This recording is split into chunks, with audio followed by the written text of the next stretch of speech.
ये सेट एक easy to moderate level का सेट है.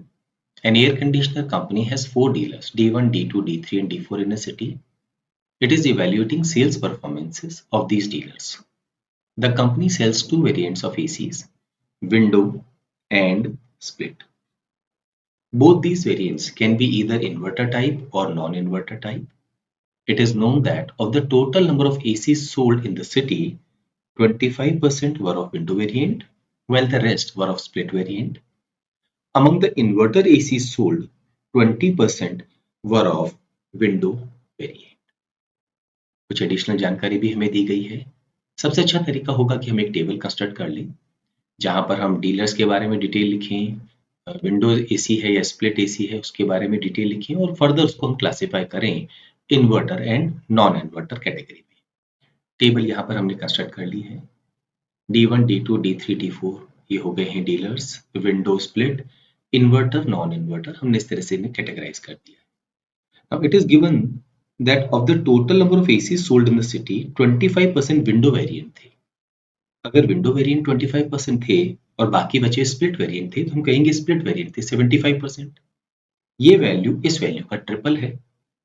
तो अगर हम इस वैल्यू को x मान लें तो ये वैल्यू क्या हो जाएगी 3x. ऐसे ही among the inverter AC sold 20% window variant थे. विंडो इन्वर्टर 20%, तो स्प्लिट इन्वर्टर बाकी बचे 80%.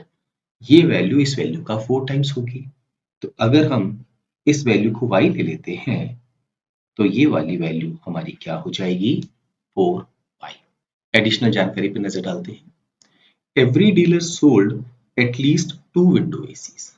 कम से कम 2 विंडो एसी सेल किए हैं तो इन सब का सम मिनिमम 8 तो होना ही चाहिए. D1 sold 13 inverter ACs. D3 sold 5 non-inverter ACs. D1 ने 13 इन्वर्टर AC सेल किए हैं. लेट अस से ये वैल्यू अगर A है तो ये वैल्यू होनी चाहिए कितनी 13 माइनस A, तब इन दोनों का सम 13 होगा. और D3 ने क्या किया है 5 non inverter ACs. D3 non inverter ACs अगर हम इसे B मान लेते हैं तो ये वैल्यू हो जाएगी 5 माइनस B. ये पॉइंट भी हमारा हो गया है.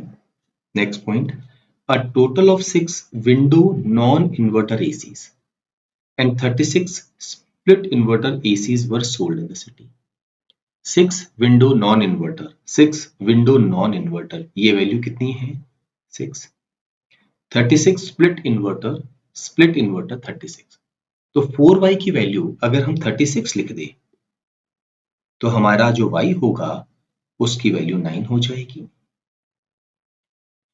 इन दोनों का सम 15 x की वैल्यू हो जाएगी और 15 का 3 टाइम्स 45 हमारी ये वैल्यू हो जाएगी.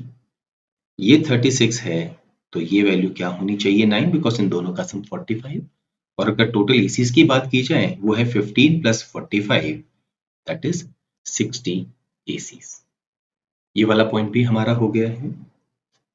Next, the number of split ACs sold by D1 was twice the number of window ACs sold by it. D1 ने स्प्लिट एसी जो सेल किया दैट इज इन दोनों का सम, इन दोनों के सम का ट्वाइस है. तो एक और वेरिएबल इंट्रोड्यूस करने से पहले हम इस जानकारी को बाद में देखेंगे. हम पहले एब्सोल्यूट इंफॉर्मेशन पर फोकस करेंगे. D3 D4 sold an equal number of window ACs. D3 और D4 ने विंडो एसी इक्वल सेल किए हैं and this number was 1/3 of the number of similar AC sold by D2. तो D2 ने इन दोनों ने जितने जितने सेल किया उसका ट्रिपल वैल्यू सेल किया है. अगेन सारी जानकारी रेशियो में चल रही है. हम आगे बढ़ते हैं. Next point, D2 D3 were the only ones who sold window non-inverter ACs. Window non inverter D2 D3 केवल यही वैल्यूज यहाँ पर कुछ होंगी. हम ये कह सकते हैं कि ये वैल्यू और ये वैल्यू क्या हो जाएगी 0. नाउ यहाँ पर अगर हम अब वापस फोर्थ पॉइंट पे आए तो number of split AC sold by D1 was twice the number of window AC sold by it. ये वैल्यू a plus 0 a है तो ये वैल्यू twice of a होनी चाहिए. नाउ ये वैल्यू हम कैसे निकालेंगे, twice of a में से हम सब्ट्रैक्ट कर दें 13 माइनस a. तो हमारे पास में क्या आ जाएगा माइनस a प्लस हो जाएगा बाहर आके. ये वैल्यू हो जाएगी 3a माइनस 13। Now, एक और जानकारी हमें स्टेटमेंट 6 में गिवन है, the number of these ACs sold by D2 was twice the number of these ACs sold by D3। हम बात कर रहे हैं विंडो नॉन इन्वर्टर ACs की। ये वैल्यू इस वैल्यू की ट्वाइस है, तो अगर ये B है तो ये क्या हो जाएगा 2B। नाउ इन चारों का सम 6 है, 2B plus B, 3B is equal to 6 होने का मतलब है B की वैल्यू 2 हो गई है, तो हम B की जगह लिखेंगे 2 और 2B की जगह हम लिख देंगे 4। जैसे ही हमने यहाँ 2 लिखा, 5 माइनस 2 करने पर ये वैल्यू क्या हो जाएगी 3। अब अगेन हम आते हैं पॉइंट नंबर 5 पे, D3 D4 sold an equal number of window ACs। D3 D4 equal number of window ACs. Let us से इस वैल्यू को हम मान लेते हैं से C। नाउ अगर ये C है तो ये वैल्यू C माइनस 2 होनी चाहिए, तभी इसका सम भी C होगा और इसका सम भी क्या होगा C। एंड ये जो वैल्यू है ये 1/3 है of the number of similar ACs sold by D2।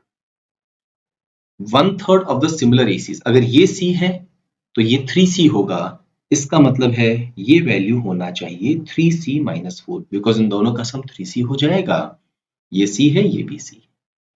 ना यहाँ पर हमारे पास एक इक्वेशन और आ गई है, अगर हम इन चारों को ऐड करें तो सम 9 आना चाहिए।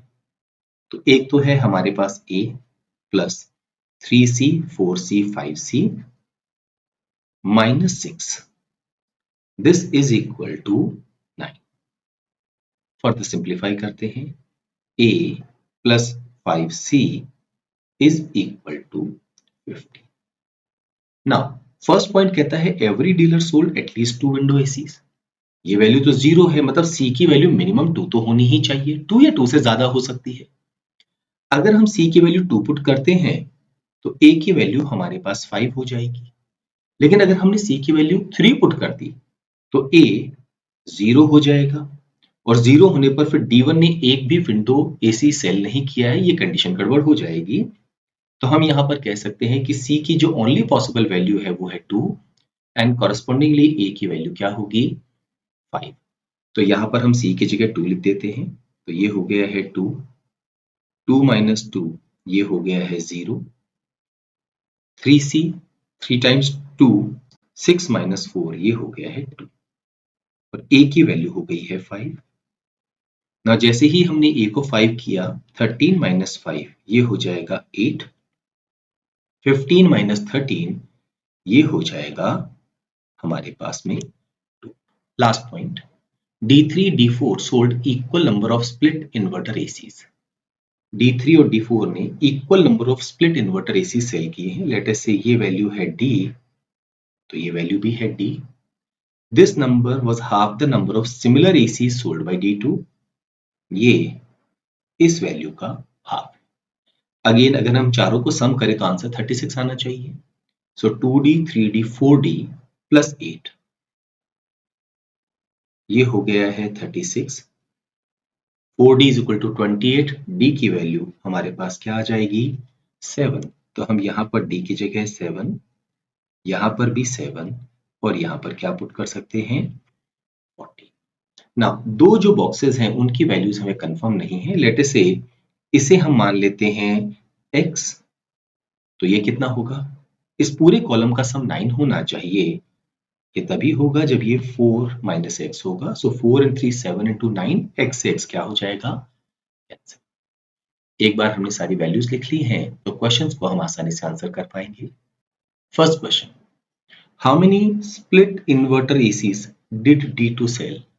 स्प्लिट इन्वर्टर D2 ये नंबर कितना है 14, तो हमारे इस क्वेश्चन का आंसर होगा 14। Next question, what percentage of ACs sold were of non-inverter type। Non inverter एक तो ये 6 है और एक 9 है, तो नॉन इन्वर्टर टाइप है 15 और टोटल एसी कितने सेल हुए हैं 60। हमें पता करना है 15 60 का कितना परसेंट है।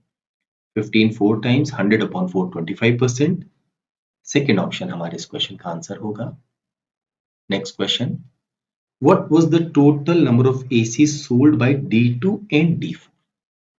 ना अगर हम D2 की बात करें तो इन तीन वैल्यूज पे पहले फोकस करेंगे। 4 and 2 6 and 14, ये हो गया है 20।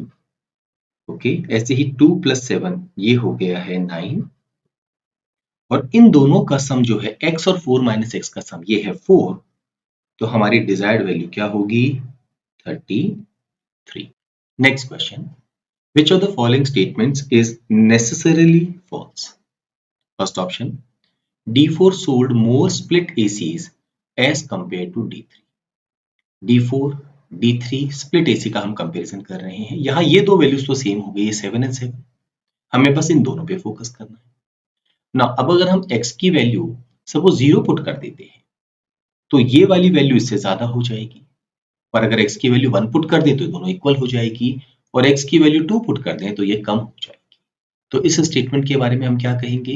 ये ट्रू भी हो सकता है और फॉल्स भी हो सकता है, हमें डेफिनेटली फॉल्स चाहिए, तो ये तो हमारा आंसर नहीं होगा। Second option, D2 sold the highest number of ACs। इनका सम 13 और 2 15, 14 and 4 18 and 2 20, यहाँ 20 हो चुका है, प्लस कुछ और ऐड होना है। यहाँ पर 9 है, यहाँ पर 9 है। अब इनकी मैक्सिमम वैल्यू हम 4 ले सकते हैं, तो किसी भी हालत में D2 से ज्यादा जो एसीज है वो किसी ने सेल नहीं किए हैं। ये स्टेटमेंट हर हालत में ट्रू है, तो ये हमारा आंसर नहीं होगा। Next option, D1 D3 together sold more ACs as compared to D2 D4 together। D2 और D4 का सम हम ऑलरेडी निकाल चुके हैं। कितना है ये सम? 33। तो D1 और D3 ने मिलके रिमेनिंग 27 सेल किए होंगे, बिकॉज टोटल 60 सेल हुए हैं। 27 33 से बड़ा नंबर नहीं है। ये स्टेटमेंट डेफिनेटली फॉल्स है, और यही हमारे इस क्वेश्चन का आंसर होगा। लास्ट ऑप्शन एक बार चेक कर लेते हैं। D1 and D3 sold an equal number of split ACs। D1 और D3 split ACs, 8 + 2 10, 7 + 3 10। यस, ये आपस में इक्वल हैं। ये स्टेटमेंट डेफिनेटली ट्रू है, तो ये आंसर नहीं हो सकता। इस सेट पर बेस्ड लास्ट क्वेश्चन पे नजर डालते हैं। If D3 and D4 sold an equal number of ACs, D3 और D4 ने equal number of ACs sell किए हैं। यहाँ पर ये वैल्यूज तो सेम हो गई है, ये सेम हो गई, हमें इन दोनों को सेम करना है। इन दोनों को सेम करने के लिए हमें x की वैल्यू क्या लेनी होगी? 1, what was the number of non-inverter ACs sold by D2? D2 non-inverter ACs, x की वैल्यू हमें पुट करनी होगी 1, और ये 4, 1 + 4 मिलके 5। थर्ड ऑप्शन हमारे इस क्वेश्चन का आंसर।